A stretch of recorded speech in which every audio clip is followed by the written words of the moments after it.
It's time for a cup of coffee with Will and Chris at Slumberland Furniture. From Slumberland Furniture in Osage Beach, here are your hosts, William Holtz and Chris Schneider. It's that time for this week's Cup of Coffee with Wild Will, and of course my man Uncle Chris from Slumberland at the Lake. Can you believe it's number 164? Wow, here we go, and we're into spring now, right? We're officially into springtime. Yeah, that's right. We got blooming deals going on right here at Slumberland at the Lake. On this week's show, we're going to be joined by Camden County Clerk Roland Todd. Man, hard to believe, just less than 2 weeks away from the April 2nd election. We're going to tell you all the things you need to know to be ready to vote on April 2nd, plus some great local headlines, man, like a record paddlefish caught. How about that? By a guy who had never been paddle fishing before, right? So, amazing story. Pretty cool. Plus, saw a topic, open containers on the Strip. We got an update from Mayor Newberry about the proposed parking garage. Plus, we heard back from Jeff Tegedoff with the Oasis and, of course, the apartment complex off of Nicholls. So we'll update you on that and a whole lot more. But first, this message from Slumberland, and then we're going to be joined by Roland Todd from Camden County. Hey everybody, Daryl Cunningham with Slumberland Furniture at the Lake. Can we be honest for a second? Has the time change kicked your butt and your night's sleep gotten horrible? Well, I tell you what, I've got the solution. You need to come check us out. We sell Tempur-Pedics, Stearns & Foster, Purple mattresses, and Sealy Posturepedics. We can help you get back to sleeping great. Come see us at Slumberland Furniture, where we're bringing happy home. And as promised, it is Camden County Clerk Roland Todd here as we get ready for election, baby. Just less than 2 weeks away already. It's here, and now you have no excuse. Voting started today, so anybody can come in and vote absentee. You don't have to have a reason you're going to be out of town or anything. You can come in and vote. It's so simple anymore. So please come in and vote for April election, because that's one of our lowest turnout elections that we have. And especially this year, more crucial than ever to get involved. But hey, before we get into that, listen, Roland, you've been with Camden County. Now, this is your 21st year. You've seen a lot of changes as we come into this election season. Have you ever seen a time like this with your tenure at Camden County? No, because, the biggest thing that comes into play, of course, is the election equipment. There's so much negativity out there about using what we have, the electronic voting equipment. Mm-hmm. And, it gets tested. We'll start testing it Thursday. Anybody's welcome to come in and watch it, Sure. I have judges come in and they feed the ballots into the machine, and we check and make sure the accuracy is there.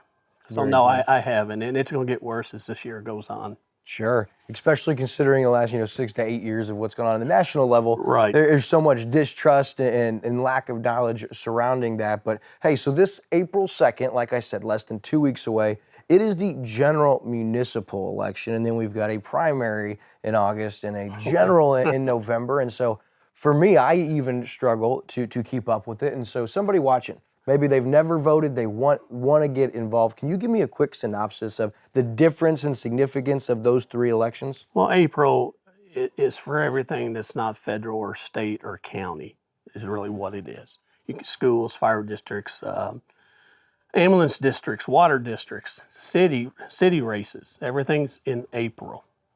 Then you come back in August is a primary for all your state, county, and federal elections is the primary. Then you come back with another general election, which is really, that's whatever is left from the August election. The winners, then they have to go against in general. Now, the primary in August, of course, you have to declare a party, which is another very touchy issue with a lot of people. They do not like to do that.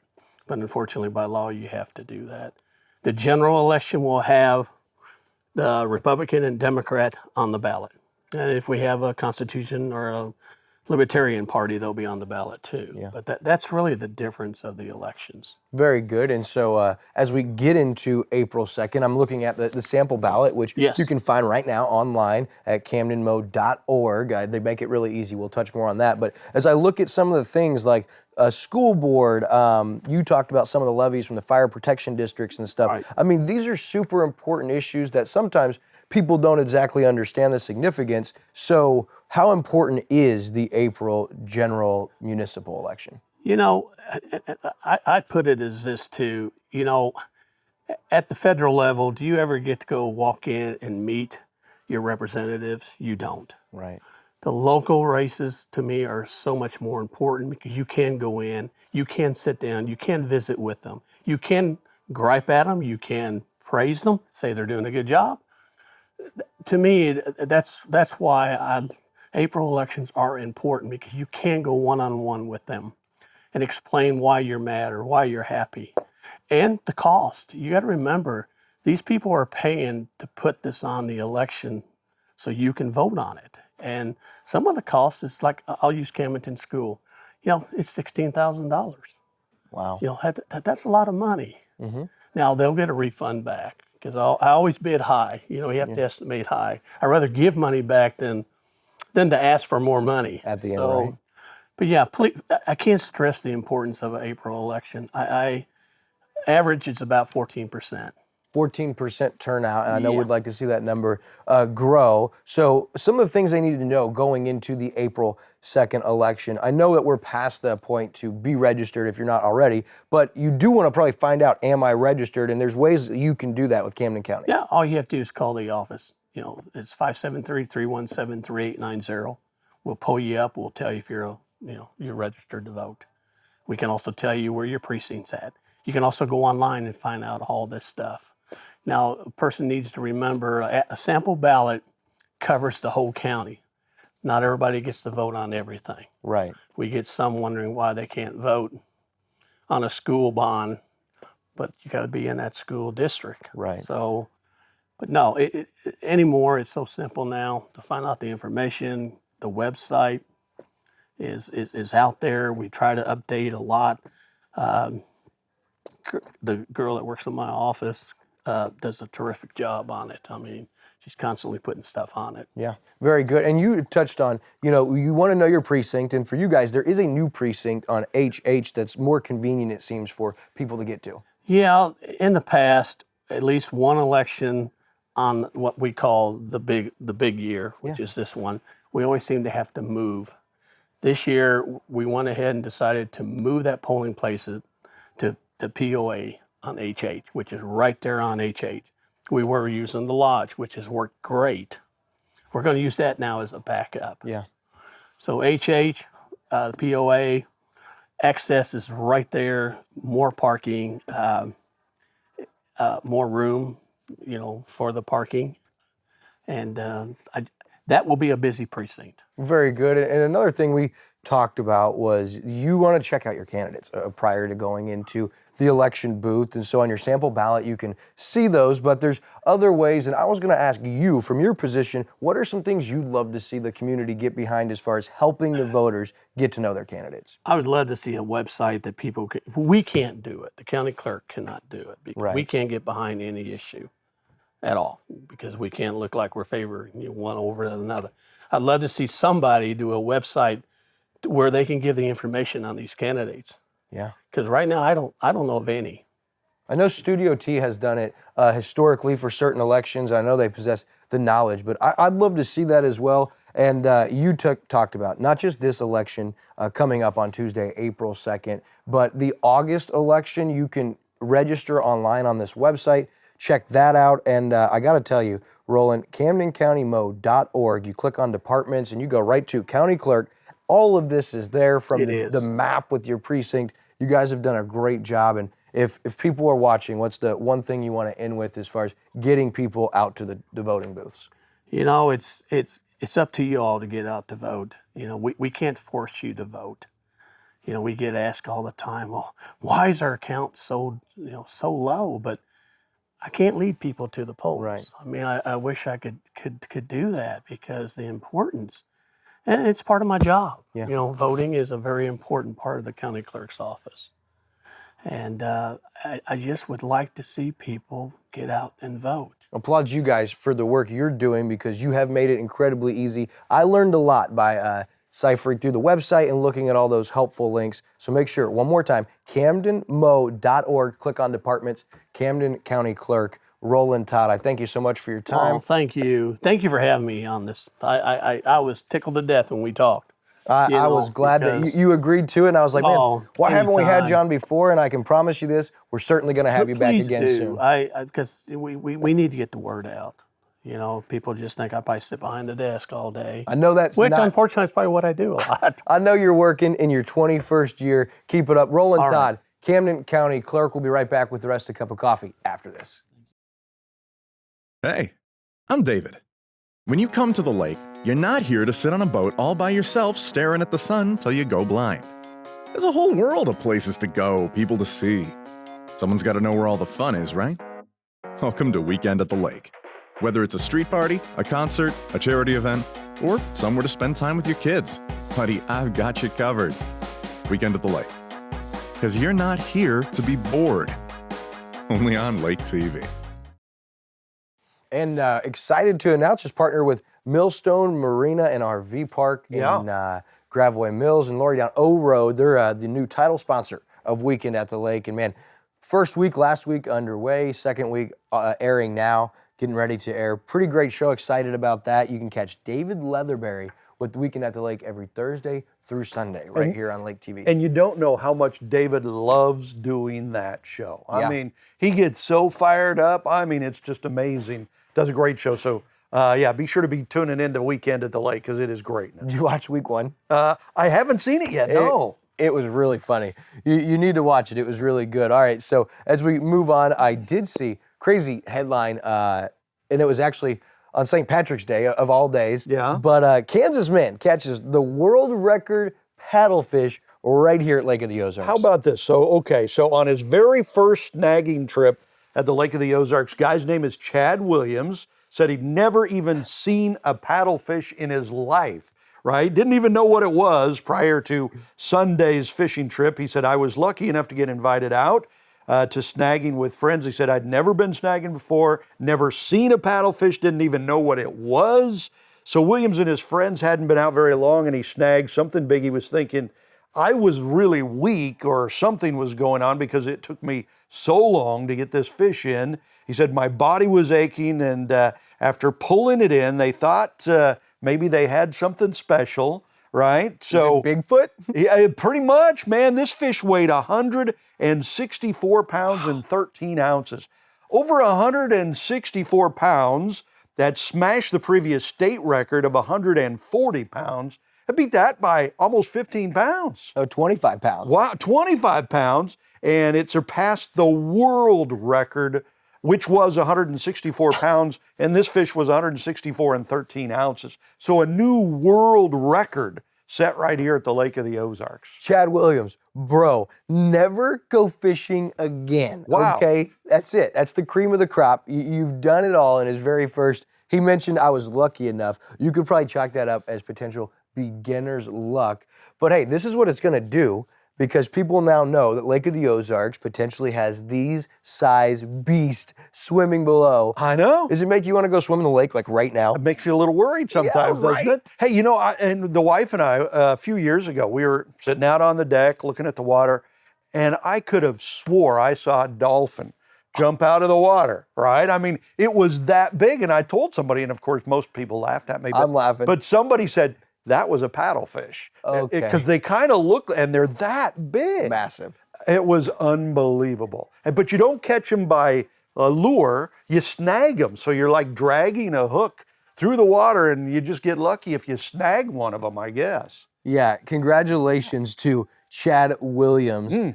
They traveled to Three Brothers Meat Company to meet the Missouri Department of Conservation, Fisheries, and Protection staff. Of course, this all according to Kevin Hell with Fox 2 Now, and the photo provided by the Missouri Department of Conservation. But I was looking to try to give a shout out to the name of the guide, because what an amazing accomplishment for them. I saw it online. I wish I would have written it down. I can't find it in here, but we'll make sure we give them a shout out next week. How cool was that, though? First time fishing. 164 pounds pulling that thing into the boat, man. I would feel like I was weak too. I get pretty excited when I get a little bluegill about that Right. big, you know? You just So- catch a little minnow and you're fired up. Yeah. But what's cool is I saw this story all over, not just the state of Missouri, but headlines and affiliate TV and news sources all over the country. And so good for Chad Williams putting Lake of the Ozarks on the national map once again. Just love to see it, don't you? From Olathe, Kansas. Olathe. Olathe, Kansas. Olathe, Ole, Kansas or something. Olathe, Kansas. You're like me with half the towns I try to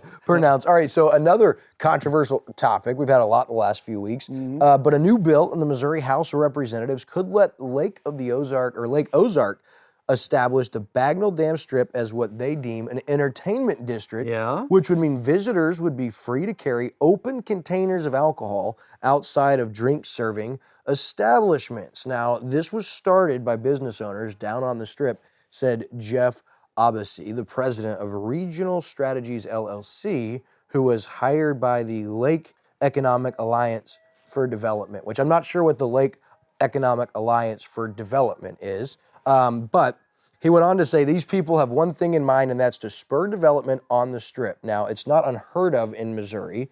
The Kansas City Power and Light District and, of course, Ballpark Village in St. Louis are also open container approved. Don Mayhew, the representative for District 124 in Pulaski and Miller counties, is sponsoring the bill. It's called HB House Bill 2068, which is now before the Local Government Committee. Also, not sure what the Local Government Committee is either. From the bill summary, it seeks to modify provisions allowing the establishment of a theater, culture, arts, and entertainment district.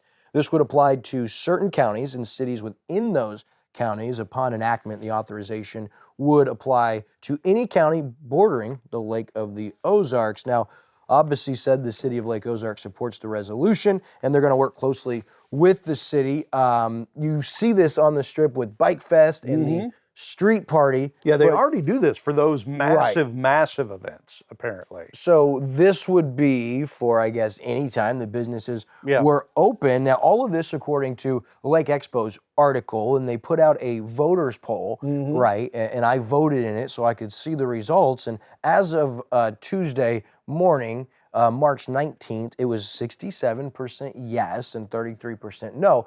Of course, the poll did not show the voter count, so it might be a small sample size, but I'm interested to see what the locals feel about this. And honestly, what do you think of the Strip becoming open container? It's something I never really thought about much as I was reading this story. The reason why they already do that for the massive events like Bike Fest and the shootout on the Strip party is because they've closed the roads off, right? And there's no motorists in there. So you're not dealing with motorists and pedestrians drinking at the same time.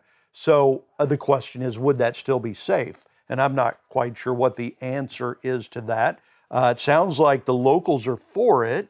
And there's an interesting added piece to this. The bill could also enable Lake Ozark to have a special assessment tax if they wanted to further improve things. So apparently this bill comes with that addendum too, where you can kind of add an extra assessment tax to raise more money.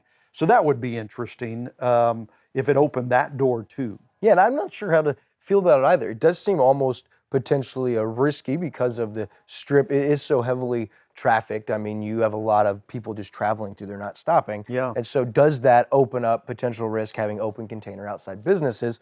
I don't know the answer to that, but it is intriguing to say the least. And based on that poll, 2/3 of the locals that voted in it, but they could be out of the area and still vote in it, were for it. I reached out, it was Tuesday morning, I didn't give them a lot of notice or time. I reached out to George Tucker and haven't heard back, but I'm kind of interested in like what George Tucker feels about that, and the Bricks and the Barretts and some of the people that are so heavily involved, maybe the Busons with, Lake Escape, how they feel, and, not just the locals, but also the business owners on the Strip. Yeah. Because you do have this continual notion, people say it all the time, that the Strip is so more bar and run down and not as family friendly as it used to be. And so if people feel that way, if they do, this would be another step that maybe leads it in that direction of being more bar entertainment driven, more adult, and not so much family friendly. I know that's going to get some pushback from the locals. And it's interesting when you think about it, the business owners are behind this on the Strip,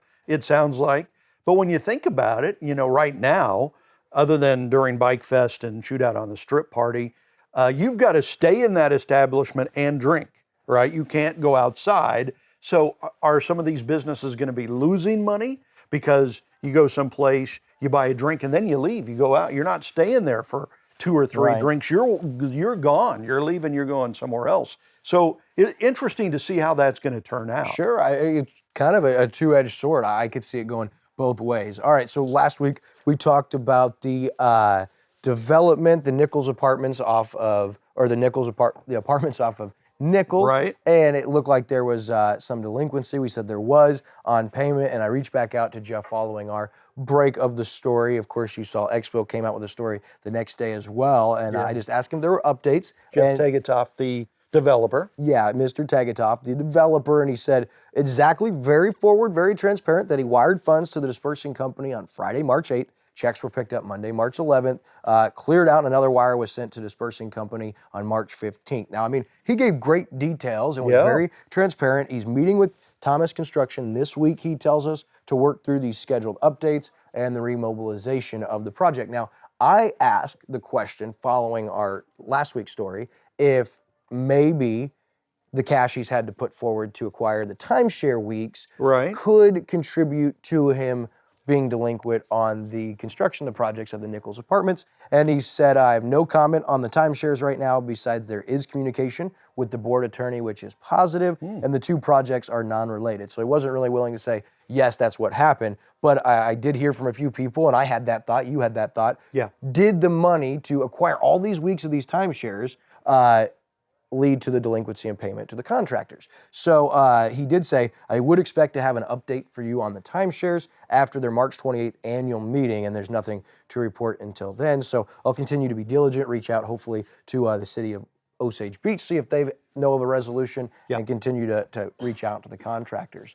You know, I'm so impressed, though, with Jeff Tegetoff, where he's not running from this. He didn't ghost you when you said, hey, what's going on with this? He got right back to you and explained it. I'm really impressed with that guy. You know, I mean, and maybe he's just playing me. Maybe he's a great businessman, you know, and all that stuff. But he seems to be on the up and up, and he always gets back to you with an answer of what's going on. And he didn't say that's either one of 2 things. Either he's on the up and up, or he knows the power of our platform and he knows that we're covering it and we're talking to it, and he absolutely doesn't want to leave us hanging. I will think he's more on the up and up as soon as I know there's a solution. The construction companies, the subcontractors have been paid, and our local families are back to work with money in their checking account. Then I'll be like, all right, you made it right. Let's not have any more hiccups. And last week I was saying, you know, I drove by after we had dinner on Monday night. I drove by and I saw lights on in the Nicholls apartments that they're building.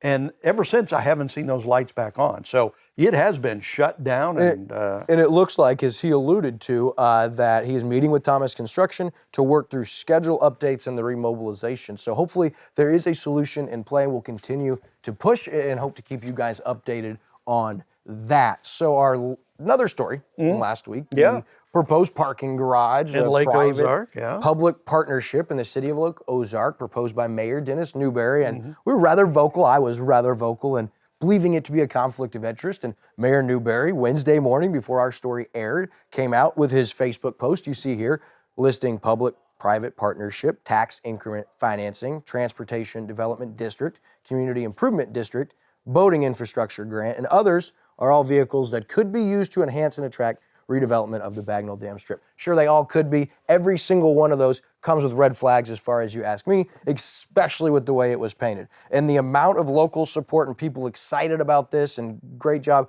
You love to see it for Mayor Dennis Newberry. I still say he did come out and address the building was designed to provide adequate parking for its tenants and customers only. It was designed by Midwest Coast. It's a 15-year-old design that he dusted off, and the plans, if they were modified, could support 300 more parking spaces. He did go on to say that it is owned by Midwest Coast, a company I own, and the site that was selected as a good location for the parking garage years ago. However, I don't plan to build a parking garage because the costs are extremely high. Just part of his post. So he did come out and address a lot of the questions I asked and a lot of the things I was concerned with that seemed others were concerned with. But I will tell you, I seem to be in the minority with the locals who are concerned or believe this to be a conflict of interest. So I will continue to be just that, the minority on this. I still am not 100% behind it. I think there are red flags all over it, and I'll be interested to see what comes of that proposed parking garage or something like it, maybe not by Midwest Coast or maybe not at that particular area.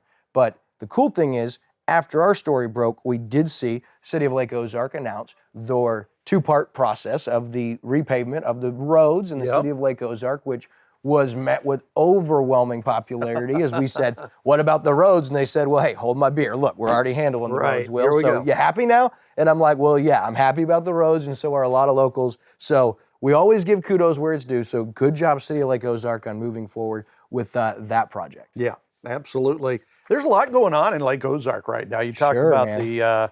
the parking structure, which has Mayor Newberry all over it. Is that good? Is that bad? I don't know, but we need to keep an eye on that. The road system, which is going to be upgraded. They also announced that there's going to be some major cleanup along the strip in in a couple of different phases, tearing down some old buildings, and we'll tell you more about that in the coming weeks. But there's a lot going on down there. And what I love to see, which whether we agree with everything, it's never going to get nasty. They're so transparent. They're so willing to talk with us at the City of Lake Ozark. We love to see how active they are, right? All of the new proposals, all the new ideas, the new things. But with the climate of the City of Lake Ozark, Osage Beach, Camdenton, our Tri-County area, the locals, they see these terms, including me, and they do raise concerns. But I love the fact that we're able to have open conversations and dialogue and continue to look at growing our area for the better. Well, and you have such a great relationship with all of the mayors, and a lot of the aldermen and all that stuff. If you have a question about what's going on, like in Osage Beach, what's going on from the city's viewpoint with the new Oasis development? They always let you know and answer your questions. Same thing with Tegetoff, the developer. And don't forget about like Eldon. I mean, big things are going on in Eldon too. They continue to grow and doing good things. This area is really in a major growth period right now. Yeah, and I will say, I'm not always going to get it right, but we will continue to be diligent and try to be truthful and seek what's right, and so that is all we're trying to do. Now, as we move forward, I did see a headline, something that's going on in the City of Lake Ozark. We haven't heard about the casino for a while, is that we knew that there's a petition. They're gaining signatures to try to get enough support to have it added, that being an amendment to the Missouri Constitution that currently allows only 13 casinos. We've hit that. This would allow for this amendment, a 14th riverfront casino. On the Osage River. On the Osage River, close proximity to the Lake of the Ozarks, which of course is separate from the Osage Nation Casino Project. Two separate things. Again, Lake Expo has done a great job in their timeline as far as all of that starting back to when gambling became legal in the state of Missouri in '84 and then 1992 when riverboat gambling's boats were established. So you can break all of that down, but this is the private, and the investors for this say they are confident they're going to get enough signatures to get this added to the November ballot. This is the Osage River Gaming Convention, and they've been working, as we said, to get enough signatures here in Missouri that would add this to the November 2024 ballot. They say they've got a lot, according to Andy Pruitt, a member of the ORGC investor group, and he explained the petition needs about 173,000 verified signatures to clear the process, but he says they're aiming for about 200,000 just to be safe. But Chris, let's say they get that. That only means it's added to the ballot, and this will be the third or fourth time that it's been added to the ballot, and it's not passed yet. It's interesting because it's not a local vote. That won't just be Lake of the Ozarks voting on it. That'll be a statewide vote. So they're getting a lot of these signatures in St. Louis and Kansas City for everybody that wants another casino to go to when they come to the lake. So it's not going to be lake area voting on that alone. It's going to be the entire state. And I'd almost be surprised if it doesn't pass. Oh, I'm sure. I mean, you get St. Louis, Kansas City, all of these big towns around the state that are voting on something to do with the whole state, but it'd be at the lake. So we'll keep a handle on that. As we wrap up this week's Cup of Coffee, just a reminder, this week's Community Spotlight, Jeff Higbee on church and politics. Yeah, everybody wondering, especially this being a big political year, how involved should the church get into politics? So we talk about that. No, you're not supposed to talk about that, but we talk about that. So be sure to watch that. That, and before we go, fill out your brackets for March, Iowa State, baby. Ooh, okay.